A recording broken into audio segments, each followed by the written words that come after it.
చేసేవాళ్ళనమాట. అంటే వరికి సంబంధించి చెప్తాను. అంటే మనం వరి ఎలా వేసుకుంటాం, నార్మల్గా ఒకదాని తర్వాత ఒకటి ముంచుకుంటూ వెనక్కి వెళ్ళిపోతాం. నార్మల్ అంటే అందరూ చేస్తున్న పని. అంటే అప్పుడు మనం చేసేదానికి ఇప్పుడు మేము చేస్తున్న దానికి డిఫరెన్స్ ఏంటంటే, ఇప్పుడు లైన్ సోయింగ్ అనేది నేర్చుకున్నాం.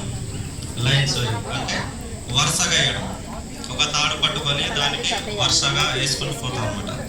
లైన్గా కనిపిస్తాయి. మళ్ళీ కలుపు తీసుకోవడానికి ఇబ్బంది ఉండదు.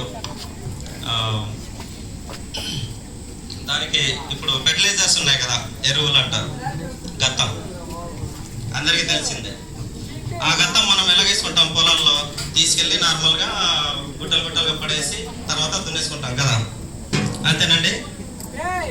అలా కాకుండా కొన్ని యాడ్ చేయాలి మనం.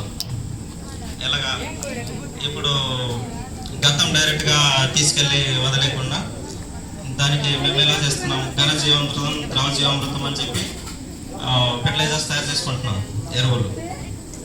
అది ఒక